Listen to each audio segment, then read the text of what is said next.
Bonjour, bienvenue à tous et à toutes ceux qui nous rejoignent aujourd'hui dans l'émission La Parole qui libère.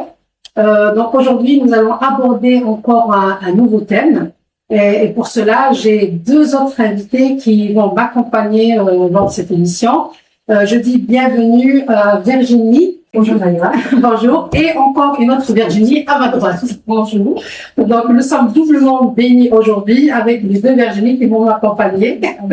Voilà, très bien. Donc le sujet du jour, comme j'ai dit, on va parler un peu de tout ce qui concerne la reconstruction identitaire. Et puis aussi comment renaître aussi dans la foi chrétienne.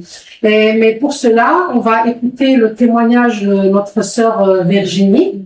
Mais avant de te donner la parole, je vais essayer de raconter un petit peu le contexte dans lequel tu as grandi. Donc toi, tu es né au Burundi, sachant que il y a eu un génocide là-bas. Il y a eu beaucoup d'événements tragiques dans ce pays, parce qu'il y a eu deux ethnies qui sont disputées le pouvoir et selon l'histoire, on dit que lors de ces événements, il y a eu beaucoup d'arrestations arbitraires, il y a eu beaucoup d'exécutions massives, mais aussi il y a eu aussi ce qu'on appelle des gens qui ont fui le pays. Donc on dit qu'il y a eu des milliers de personnes qui ont fui le pays vers les pays voisins, surtout la Tanzanie, le Rwanda et le Zaïre. Donc, c'est dans ce contexte-là que toi, tu es né, c'est ça? Moi, je suis née dans le contexte génocidaire de Tutsi, donc au Burundi, en 93-94. Et donc, c'est mon arrivée avec, on était 5 enfants.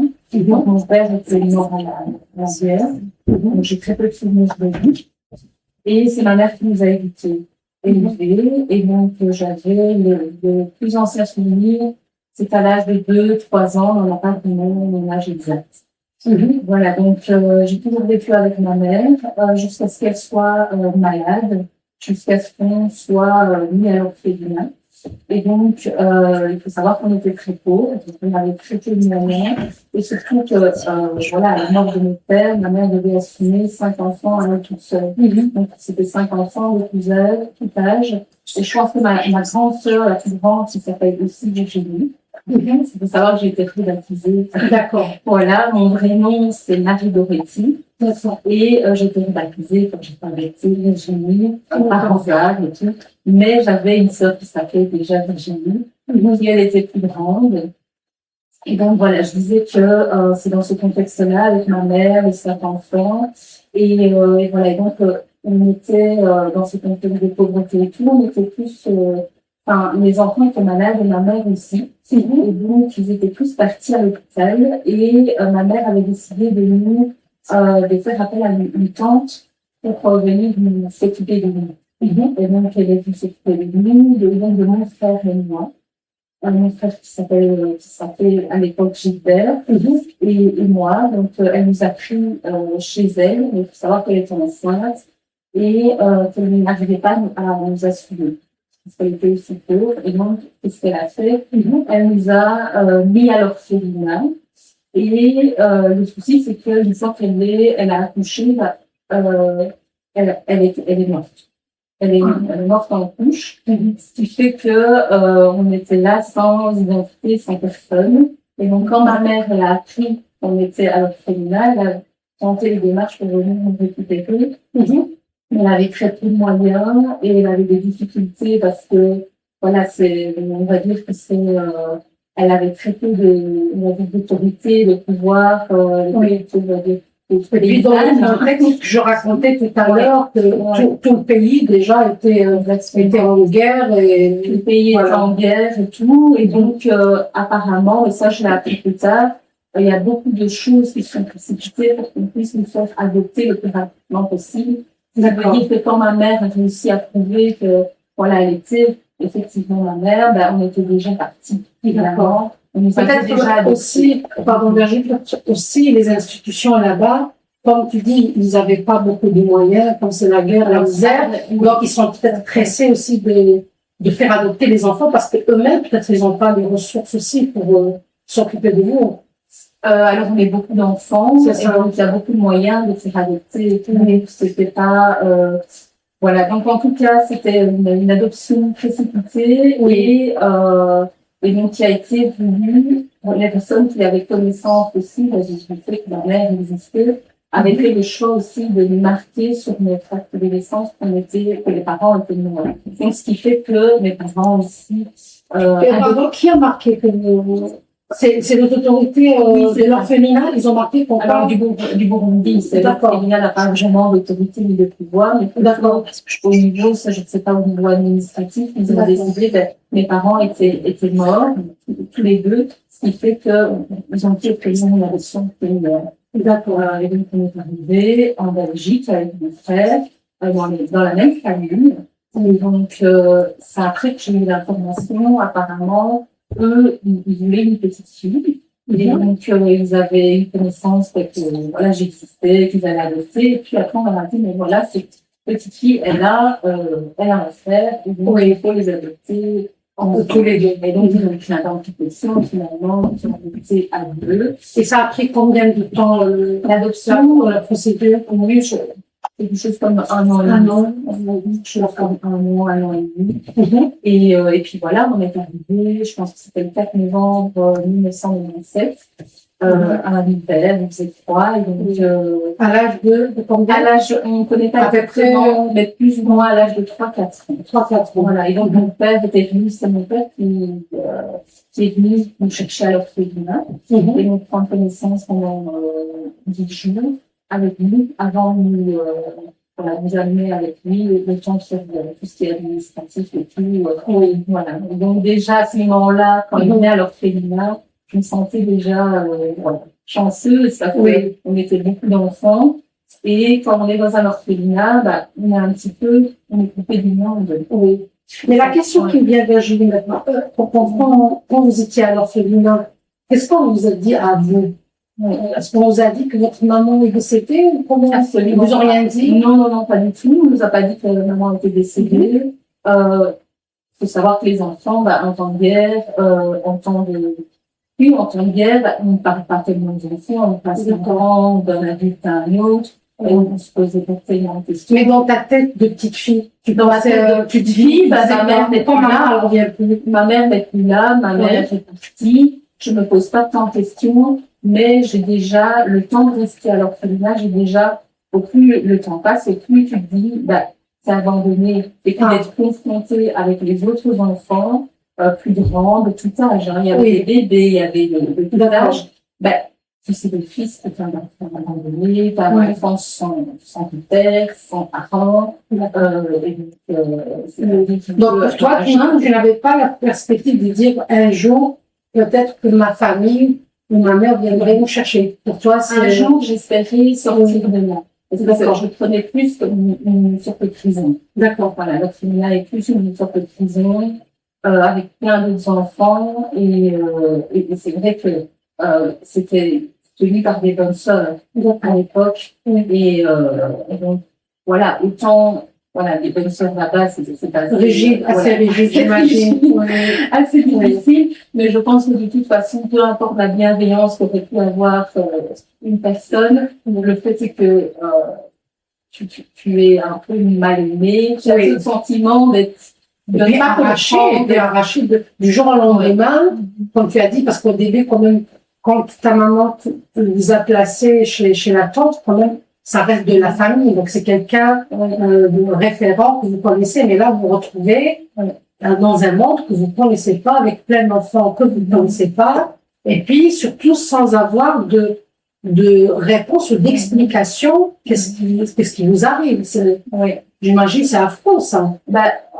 Avec la tête d'enfant, je m'aimais mort, c'était pas affreux, c'était simplement, l'enfant, il vit au jour le jour, où il pense pas, soit tu penses pas au passé, tu penses au présent survie. D'abord, on vivait dans un contexte de survie, mais moi, il faut dire que je ne me souviens pas de grand chose de catastrophique, je ne suis pas traumatisée du tout de la guerre, la seule chose dont je me souviens, c'est la fin. Oui, voilà.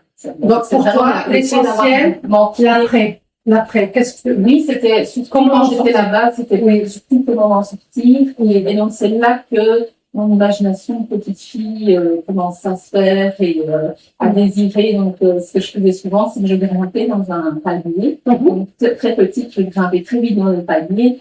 Et comme ça, je pouvais voir au-delà des barrières, au-delà de l'orphelinat, et espérer quelque chose. Et donc voilà, j'avais, en cet orphelinat-là, même si c'était une prison, j'ai commencé à avoir foi, à espérer. Et puis après, jusqu'à ce que, du coup, quand tu as fait le père arrive, et à ce moment-là, d'un coup, mon cœur s'est ouvert, je me suis dit, ah, ça y est, c'est moi, je suis l'élu. Oui. En fait, j'avais cette certitude que j'étais choisie c'est et ça. tout. Et donc, j'étais très contente, très heureuse. Voilà. Donc, c'était une nouvelle étape qui commençait pour vous. Donc, Virginie, donc, ça, c'est l'histoire dans ton pays, dont on dit. Donc, tu arrives en Belgique à l'âge de 3-4 ans. Ton frère un peu plus âgé que toi, c'est ça? Alors, en arrivant dans cette famille, qu'est-ce qui s'est passé? Est-ce que, justement, ce rêve de petite fille de dire que voilà un avenir qui s'ouvre devant moi, ça va aller bien, ça va aller mieux, je sors de la misère, tout ça. Est-ce que vraiment c'est ce qui s'est passé ou alors il y a eu d'autres événements? Alors, vu que j'avais vraiment cet état d'esprit d'être élue, je me sentais privilégiée. Et donc, je me sentais jamais comme moins. Et donc, quand je suis arrivée, j'étais fière. J'étais fière comme si c'était quelque chose, un cadeau qui m'était dû. Et donc, j'étais vraiment un nouveau départ, très heureuse. Et donc, j'étais, voilà, mes parents nous ont mis directement à l'école. Et donc, c'est-à-dire que j'étais tellement débordante, voilà, par rapport au nouveau monde, parce que c'est vraiment un nouveau monde, parce que j'arrive, il fait blanc, il y a la neige, voilà. Un nouveau continent. Oui, il y a un nouveau continent, il fait froid, c'est pas et tout. Et donc, mais j'avais vraiment, c'est comme une naissance, mais en étant conçue.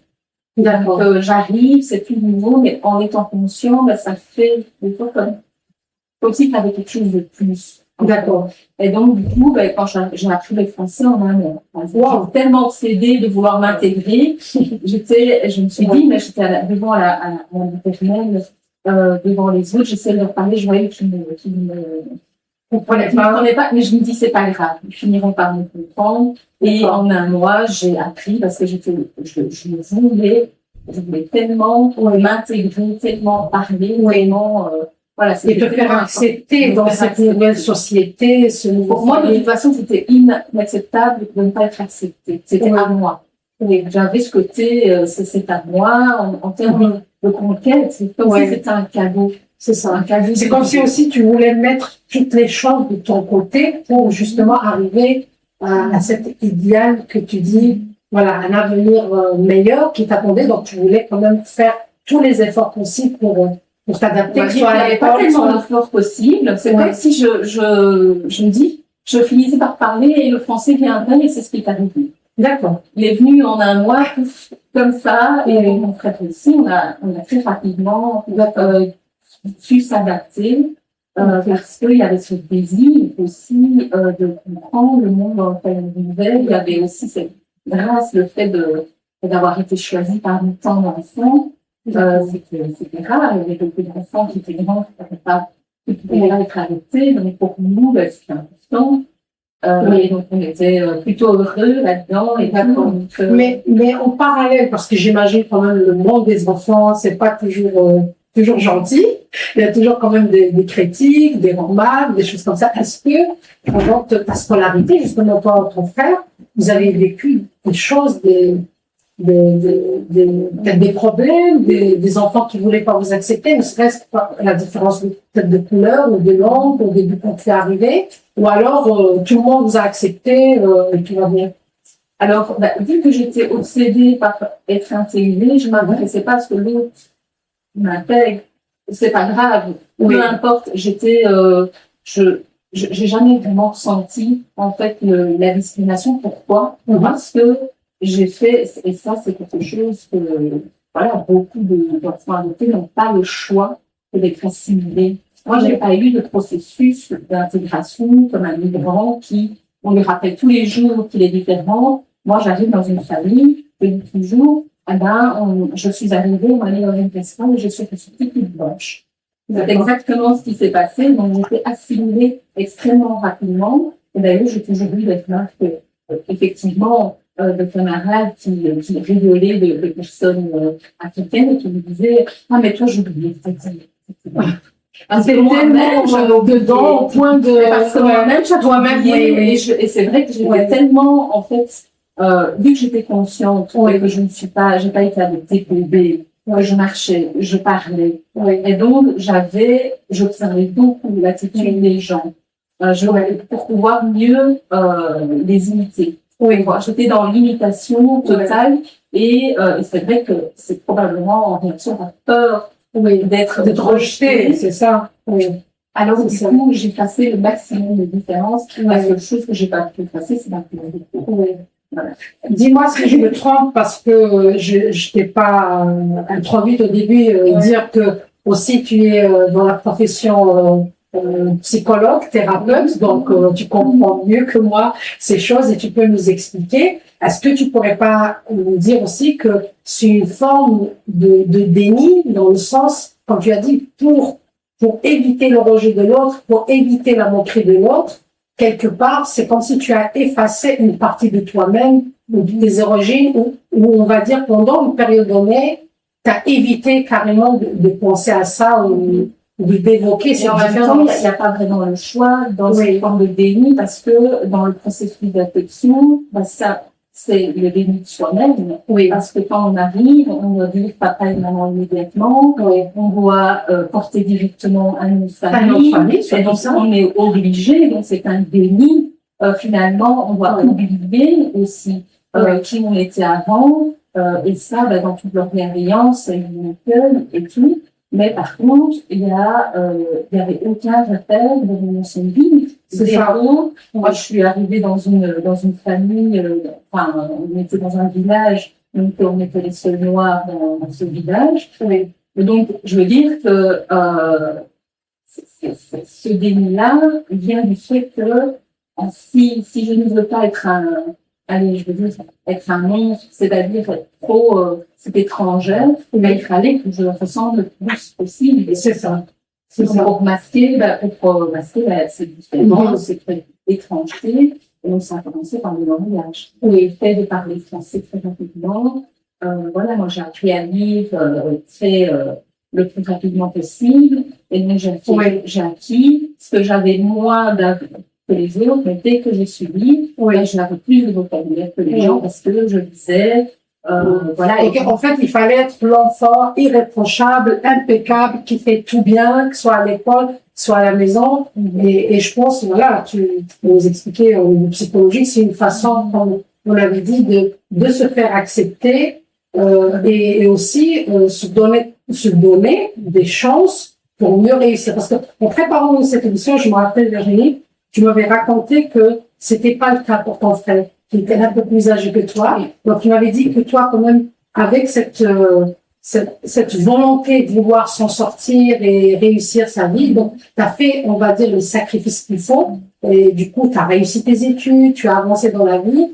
Mais, c'était pas le cas de ton frère. Lui, il a vécu les choses un peu différemment. Il est tombé dans... Voilà. Est-ce que tu peux nous raconter un petit peu par rapport à ça? Ben oui, comme je disais, effectivement, le déni, c'est ça qui a causé aussi les souffrances psychologiques, le fait qu'il n'y ait pas quelque chose, un cadre réfléchi, que ce soit au niveau institutionnel, que ce soit au niveau social de l'accompagnement par rapport aux enfants. Une fois qu'on a adopté, il y a deux, trois... on vient à venir, il y a des personnes qui viennent, il y a des rendez-vous, puis après c'est fini. Du coup, on est là, on vit avec l'enfant et il doit s'adapter, il va dans le mouvement des parents, tout en oubliant qui il est. Donc, on peut s'imaginer que mon frère avait son livre, mon frère, il a tout un vécu, et ce qu'il y a, c'est qu'on a donné un âge qui n'était pas le sien, donc il a 4 ans, 5 ans en plus. À l'âge de 9 ans, il a 14 ans, et donc c'est très compliqué. Et le fait d'avoir nié son âge, malheureusement, être déraciné non seulement de ses parents, en plus, même pas avoir une vraie date de naissance. Ça, je trouve ça, c'est... Ben, c'est même pas le fait de ne pas avoir une date de naissance, c'est le fait de nier sa vraie date de naissance. C'est ça. Voilà, et de nier la réalité parce que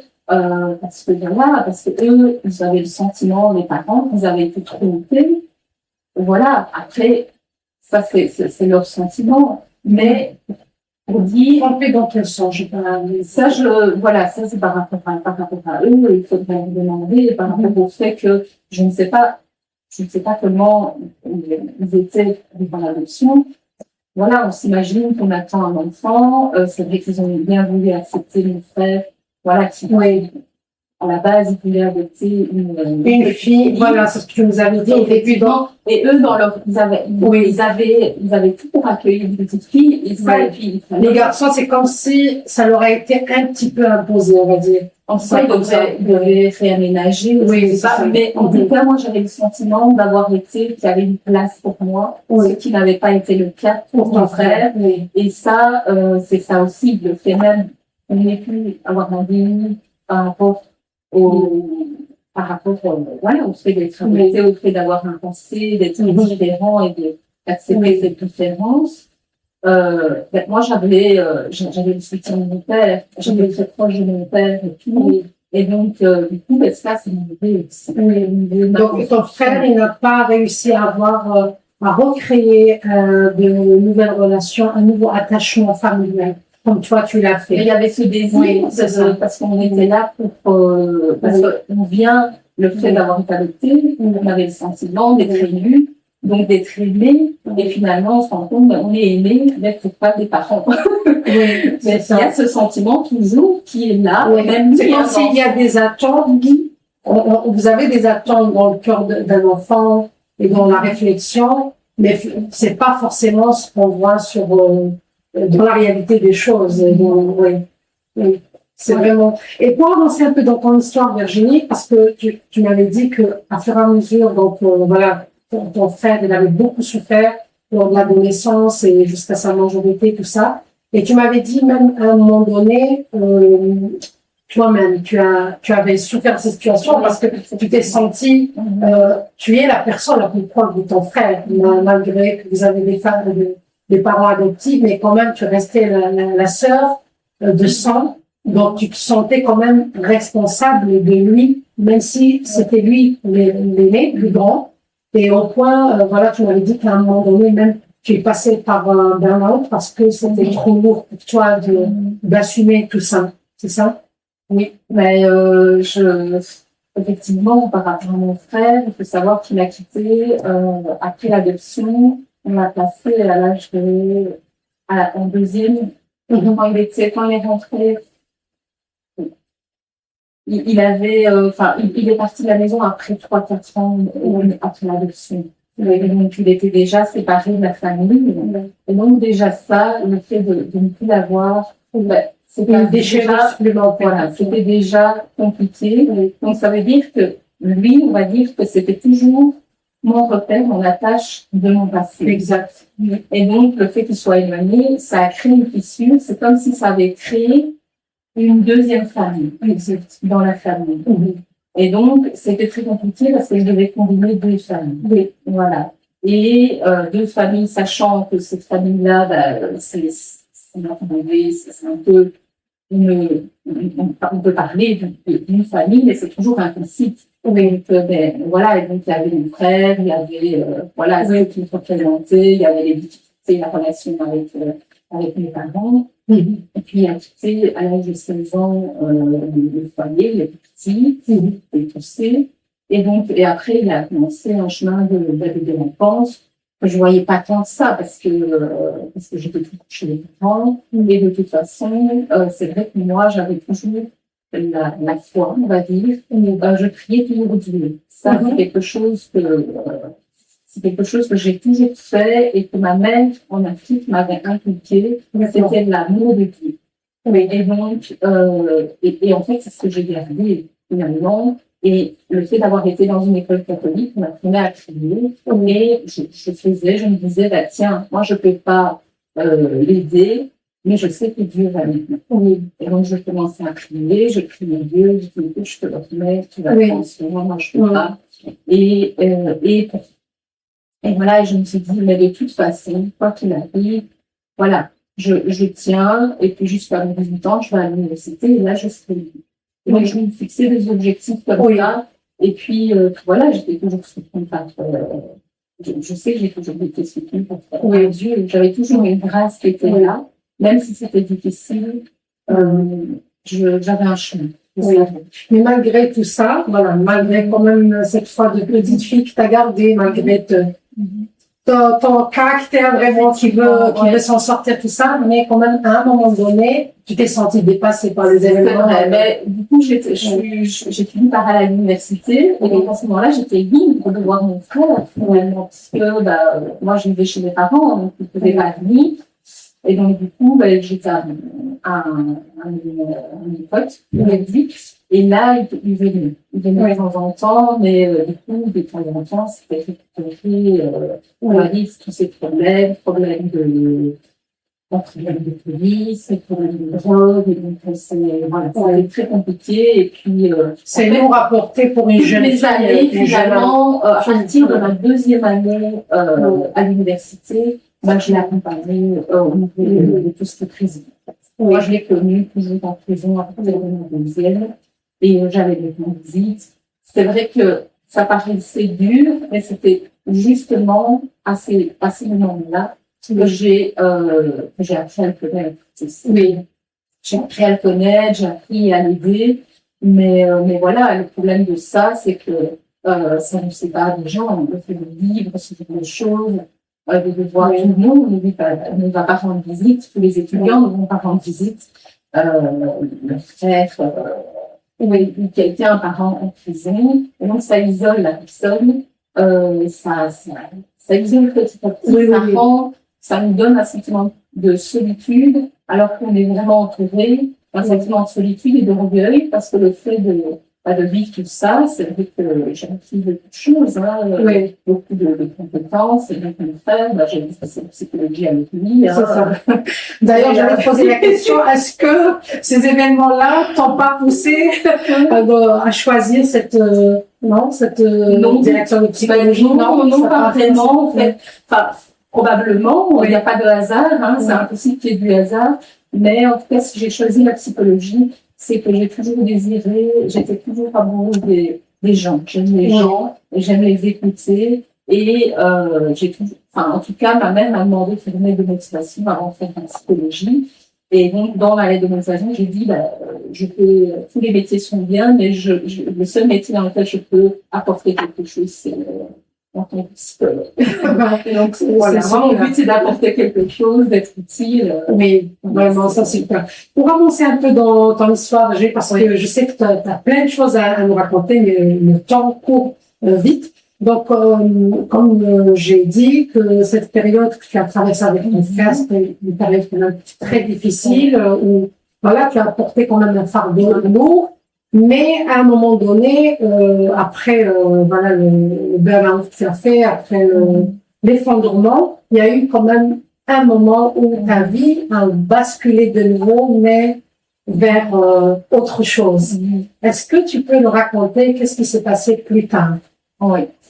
Alors, plus tard, je ne sais pas ce que tu veux dire par plus tard, mais heureusement, c'est par justement l'effondrement, le burn-out, le fait de me dire j'en ai marre de vivre tout ça, de vivre tout ça. Mais finalement, j'ai pas demandé de l'aide aux gens, j'avais le sentiment que personne ne pouvait m'aider, je connaissais pas l'assistance sociale ou quoi que ce soit. C'était pas mon univers avec les parents. C'était pas du tout les trucs de, les parents, pas à faire à tout ça.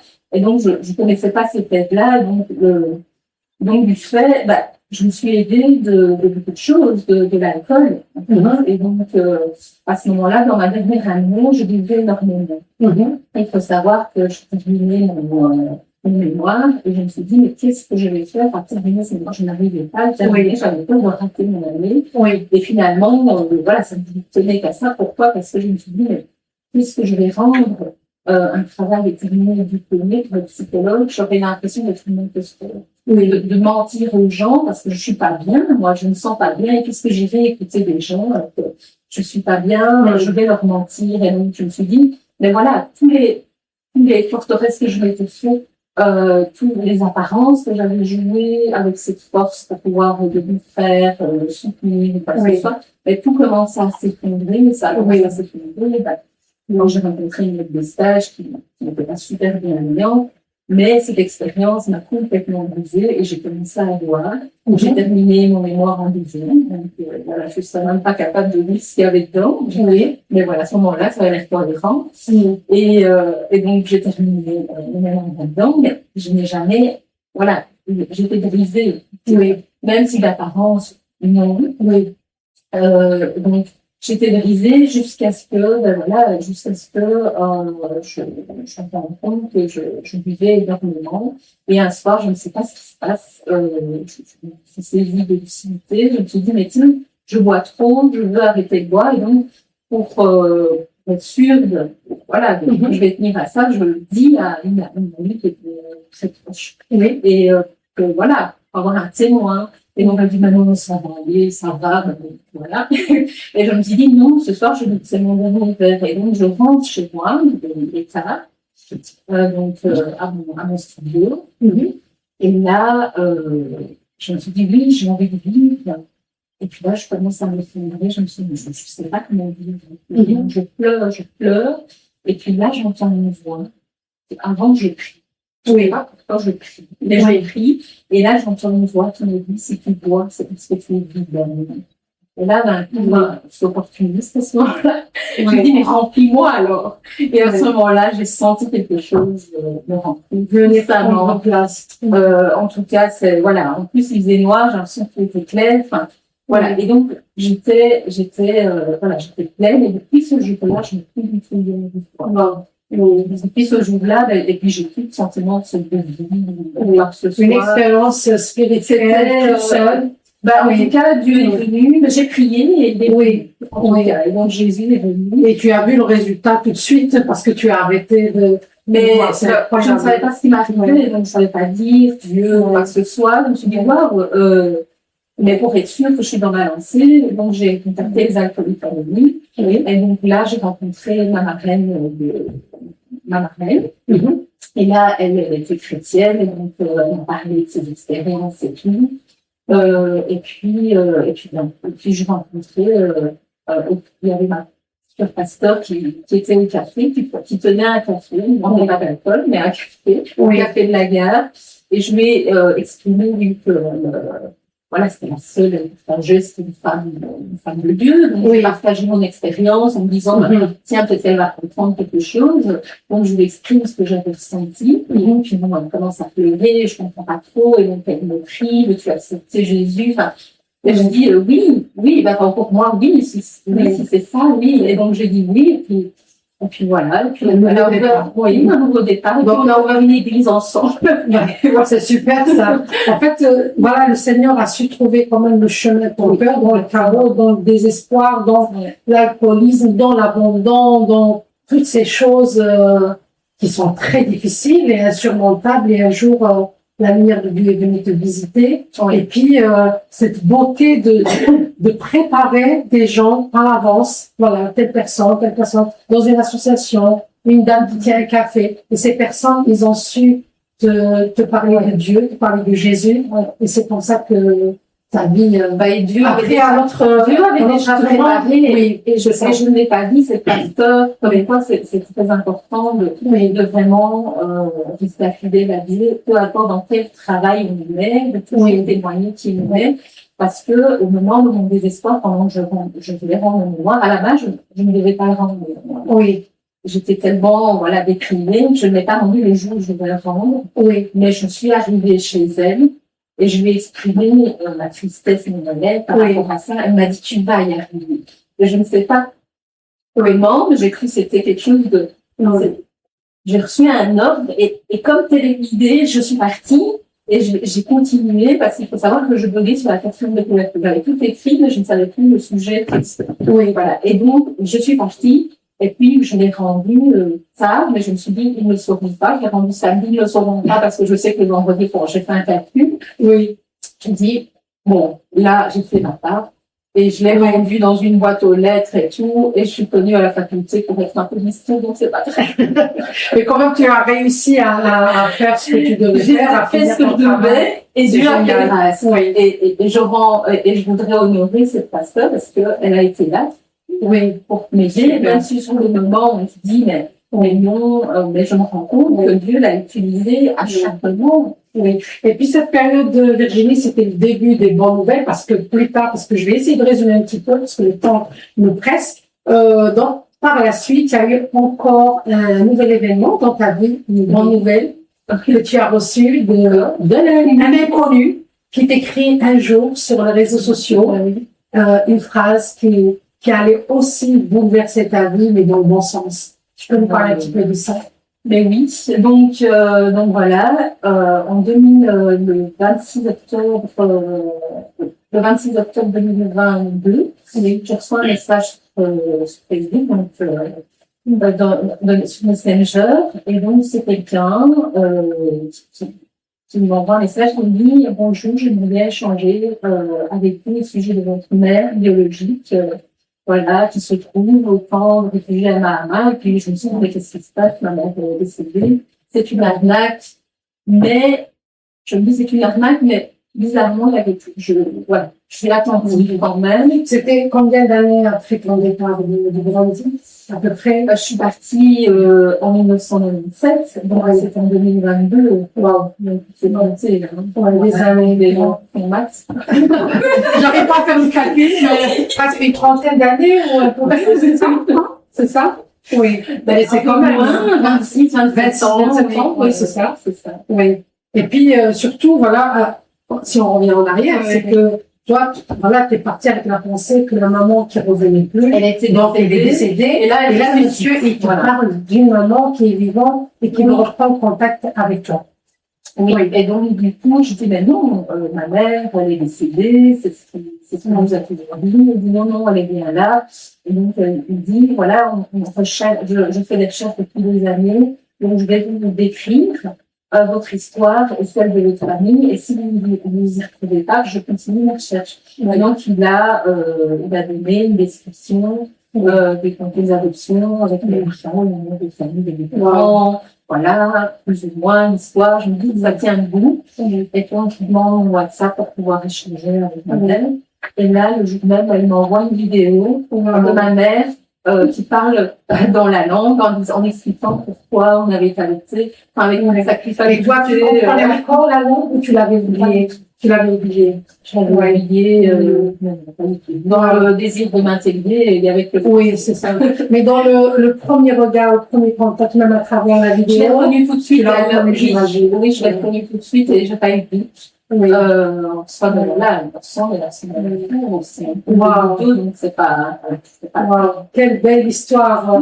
Je sais que Virginie, si on continue à parler comme ça, on va parler encore des heures, parce que c'est vraiment impressionnant ce que Dieu fait, mais je pense qu'on va arrêter sur cette note d'espoir, parce que vraiment ce que Dieu a fait dans ta vie, non seulement il a permis que tu le rencontres, que tu fasses un nouveau départ avec lui, qu'il t'a libéré de tes liens, il a connu toutes ces choses, il t'a donné un espoir, mais aussi il t'a offert ce merveilleux cadeau, celui de retrouver ta maman. Et je sais que par la suite, tu as continué à rester en contact avec elle. Tu as eu même une personne qui fait même la traduction pour elle et toi. Donc tu as vu Daniel, voilà, qui est dans notre église. On la salue, on lui dit merci beaucoup. Donc et puis un jour aussi, tu as pu aller la visiter au pays, et tu as présenté même ton mari. Oui, on a fait la dot, c'est ton fils. Voilà, la dot, et tu as pu organiser ton mariage avec elle. Tu l'as honoré, et ça c'est merveilleux. Vraiment, on bénit le Seigneur pour ça. Et je trouve que cette histoire vraiment, elle donne beaucoup d'espoir aux gens qui nous regardent, qui traversent des difficultés concernant l'identité, parce que il y a beaucoup d'enfants qu'on voit qui souffrent de ça. Et là, je me tourne vers Virginie, qui peut nous apporter aussi, bon, je sais qu'à travers ton vécu, Virginie aussi, tu es quelqu'un qui s'occupe beaucoup de personnes, des adolescents, des enfants, qui ont une perte de repère, parce que soit ils ont perdu un parent qui est décédé, ou peut-être des fois c'est juste un abandon forcé, parce que c'est des personnes qui arrivent pas à assumer leurs responsabilités vis-à-vis de leurs enfants. Et Dieu, chaque fois, je sais pas, il te met en route, même si toi tu ne veux pas toujours, non plus, mais il le fait toujours. Ouais, donc en fait, je suis devenue famille d'accueil d'une adolescente par un développement que je n'ai pas compris moi-même. Oui. Et le fait que je sois devenue famille d'accueil fait que d'autres enfants en situation précaire, je pense, se sont sentis, si elle l'a fait pour elle, elle peut le faire pour nous. Ils se sont sentis peut-être à l'aise de venir à la maison et de venir un petit peu vider leur sac. Oui. Chez moi, des petits enfants qui se retrouvent en situation de venir raconter, de venir aussi me délaisser leur colère, leur tristesse. Oui. Et du coup, en fréquentant ce genre de personnes, ces enfants, tu te rends compte toi-même finalement des dégâts et des souffrances que peut causer ce genre de problème. Quand il y a une perte de repère dans la famille, quand il y a l'abandon, quand il y a le décès d'un parent pour un enfant très jeune. Est-ce que tu peux nous résumer rapidement ce que ça fait? Je pense qu'un enfant n'est pas neutre. C'est vrai, quand j'entendais Virginie, ça me restait presque simple. Oui. Même si ça n'a pas dû l'être pour elle. Oui. Mais c'est une battante, Virginie. Et puis, quelqu'un, peut-être aussi qu'elle a aussi certaines capacités. Oui. Certaines capacités. Et oui, c'est. Oui. Elle vient se battre. Moi, ce que j'ai rencontré, c'est beaucoup de colère. Oui. Beaucoup de colère et qui se manifeste des fois sur des petites choses. Des petites choses où il y aurait une petite remarque, une petite dispute qui vont prendre une proportion incroyable parce que l'enfant va pas entendre le sujet de la dispute, mais va entendre tu n'es pas assez, tu n'es pas assez bien, tu n'en as pas fait assez, tu as été toujours abandonné jusque maintenant, et là tu montres qu'on va encore t'abandonner. Comme si l'enfant entendait ça. Alors, selon les enfants, celle qui est chez moi actuellement, je pense qu'elle, c'est plutôt des réactions dans la colère. Oui. Et une tendance à abandonner. Par exemple, 2 petits-enfants que je vois venir aussi chez moi vont avoir le côté opposé à essayer d'être tout le temps parfait. Oui, c'est ça. Des petits-enfants parfaits. La petite fille parfaite, qui est tout le temps gentille, qui parle tout bien, qui fait tout parfait, quand moi je vais faire une réflexion à la grande, la petite va me montrer qu'elle elle le fait très, très, très, très bien. C'est ça. Et donc, que ce soit d'une ou de l'autre, je pense que c'est des réactions opposées, mais c'est des réactions à l'abandon, en fait. Oui, à l'abandon. Donc, c'est des schémas de pensée qui se mettent en place. Une me dit, j'ai toujours été abandonnée, je sais que je vais encore être abandonnée, et l'autre me dit, je vais tout faire pour ne pas être abandonnée. Mais c'est toujours le même. Oui, un schéma de pensée qui est erroné. On sent que même si on change le contexte de l'enfant, il y a une blessure qui continue à parler. Oui. Parce que si je veux aussi, pourquoi je te pose cette question? Parce que je veux être juste aussi avec les parents qui adoptent, qui prennent en charge des enfants, parce que des fois on a tendance à penser que il y a toujours des adultes malveillants, ou la belle-mère, ou je sais pas, ou des personnes qui adoptent qui sont méchants, mais c'est pas toujours vrai, parce que des fois la souffrance d'un enfant peut l'emmener à ne pas s'adapter dans cette nouvelle famille, même si peut-être les parents là adoptifs ils font le maximum qu'ils peuvent, ils veulent donner de l'amour, ils veulent aider, mais l'enfant il a du mal à se laisser aimer, à se laisser aider. Et je pense que moi j'ai jamais eu l'idée d'adopter. Oui, c'est quelque chose qui m'est imposé. Mais je pense que un parent qui va faire une vraie démarche d'adoption, imagine que juste avec l'amour, il va redonner beaucoup d'amour à un enfant et que l'enfant sera reconnaissant. Pas toujours vrai. Et l'enfant peut être reconnaissant et comprendre les choses, mais en même temps avoir des émotions et réagir avec ses émotions. C'est ça. Parce que l'enfant il va réagir avec ses blessures aussi. Oui. Et le parent des fois va récolter la colère de blessures que lui n'a pas donné. Exact. Et donc ce sera aussi une injustice pour le parent, mais le parent est l'adulte, donc elle la personne qui est censée réagir avec maturité. Oui. Oui. Je suis tout à fait d'accord. C'est vrai. Dans la vraie vie, je pense que c'est pas évident parce que le parent est aussi un enfant avec des blessures. C'est ça. Donc, c'est pas évident pour les deux, en fait. Parce qu'il y a un qui essaie de s'adapter à un nouvel environnement, des personnes avec qui il n'a pas choisi aussi des fois d'être, mais aussi en même temps l'adulte qui a envie d'aider, qui a envie de donner de l'amour, mais qui récolte pas, on va dire, ce qu'il sème, ou qui récolte de la colère pour les événements passés. Il n'a rien à voir, c'est ça. C'est ça. Mais c'est comme ça, et l'enfant n'en est pas responsable non plus. Exact.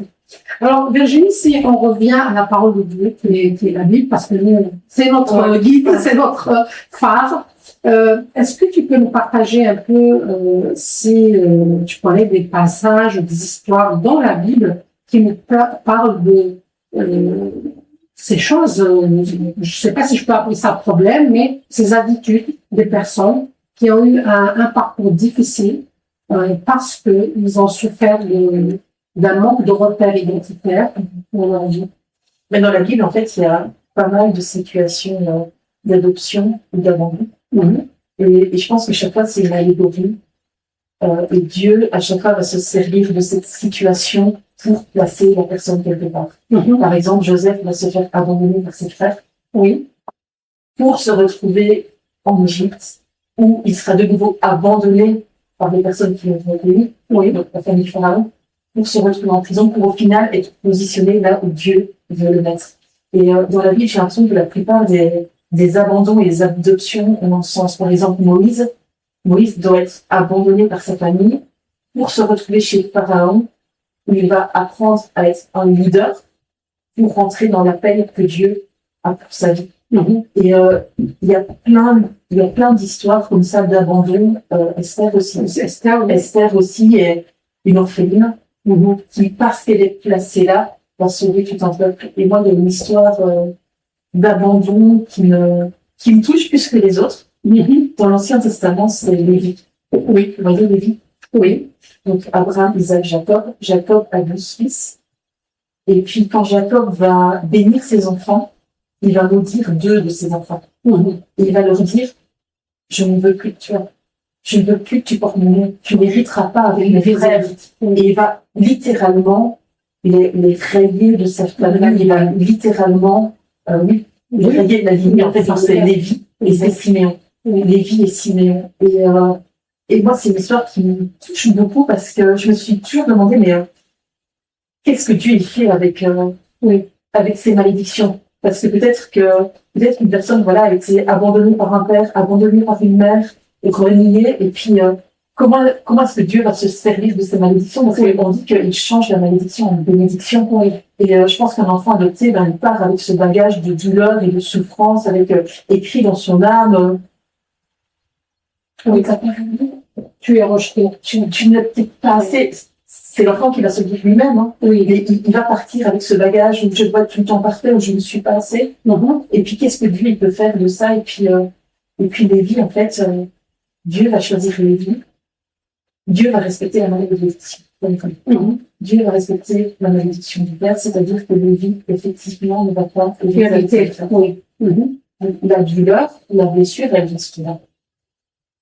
Mais en fait, Dieu, ce qu'il va faire, c'est qu'il va décider que Lévi va devenir le responsable de tout ce qui est religieux. Les Lévites. Et en fait, tout ce qui est sacré, tout ce qui est religieux, il va les mettre entre les mains de Lévi. Et donc Lévi ne va pas hériter d'une terre, parce qu'il ne va pas cultiver la terre, parce qu'il va servir l'Éternel. Son métier, ça va être de servir l'Éternel. Et c'est comme si Dieu disait, oui, peut-être que tu as été rejeté par les hommes, peut-être que tu as été rejeté par ceux qui auraient dû t'aimer, mais moi, je te prends, et de ce rejet, je viens de faire un ministère. Et maintenant, je mets tout ce qui est sacré entre tes mains, je mets tout ce qui est précieux entre tes mains, mais tout ce qui m'appartient, je le mets entre tes mains. Et je pense qu'on a vraiment ce Dieu qui vient chercher l'enfant qui a été rejeté, l'enfant qui a été abandonné, et puis qui va en faire quelque chose de beau pour sa gloire. Et ça va être tout au long de la Bible, jusqu'à celui qui a été le plus rejeté, le plus abandonné. Exact. Et juste, ça vient de me passer à l'esprit, quand il parle de Lévi, il y a aussi une dimension de, non seulement, c'est vrai que Dieu leur confie tout ce qui est sacré, mais aussi, ils n'ont jamais manqué de rien. Parce que les Lévites, ils travaillent pas, ils amassent pas, mais c'est tous les frères, toutes les autres tribus, ils devaient leur donner à manger pour pouvoir à tous leurs besoins. Ouais. Donc, il y a aussi de venir sur Siméon, parce que Siméon a la même malédiction que Lévi. Oui.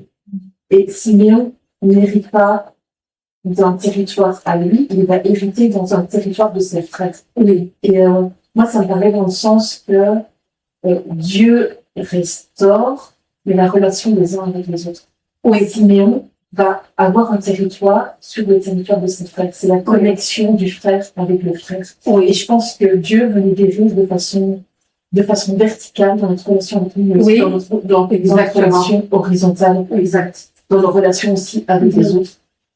Donc, il crée des circonstances, des connexions, comme on l'a vu avec Virginie tout à l'heure, c'est parler des personnes là qu'elle a rencontrées, une dame qui tenait un café, une dame qui venait aux alcooliques anonymes, et Dieu les a choisis pour qu'elles soient une bénédiction, une lumière pour elles, pour l'emmener vers un destin différent. Et voilà, comme tu dis, exactement, Dieu, il travaille aussi de cette manière. Il dispose des gens avec qui on va connecter ou reconnecter pour nous emmener vers une destinée que lui-même a choisie.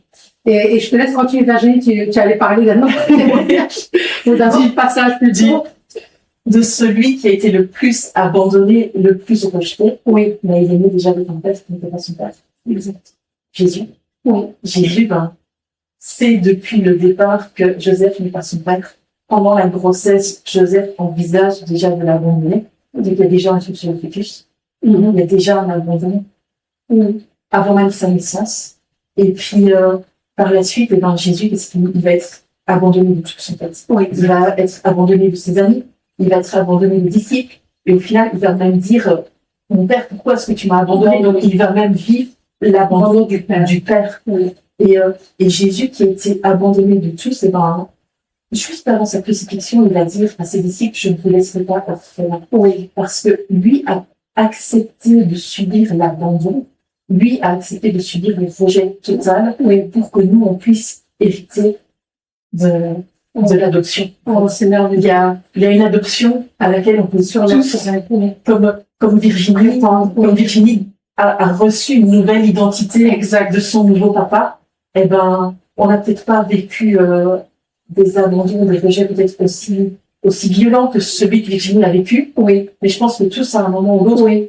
À un moment, on s'est senti seul, abandonné ou rejeté. Et pour tous, il y a une adoption. Oui, il y a une adoption surnaturelle, et c'est pour ça que après, dans les épîtres, on va parler de l'esprit d'adoption. Exact. Et je pense que Jésus nous fait rentrer dans cette adoption surnaturelle, et que tous et toutes, on a une adoption qui nous est disponible. Exact. Et on voit aussi quand Jésus enseignait les disciples, quand ils disent enseignez comment prier, il a dit notre Père. Donc on voit que vraiment cette notion de paternité, d'adoption, c'est quelque chose dont tu dis que lui-même a compris, a saisi, et c'est ce qu'il voulait transmettre à ses disciples et à nous aussi. Il nous dit pas quand vous priez, dites Al Shaddai, Adonai, même si ça c'est les noms de Dieu, mais il a choisi le Papa, Père, parce qu'il sait l'importance que ça aussi d'être reconnecté avec l'identité céleste, l'identité du Créateur, le Père. Et ça, c'est merveilleux, vraiment.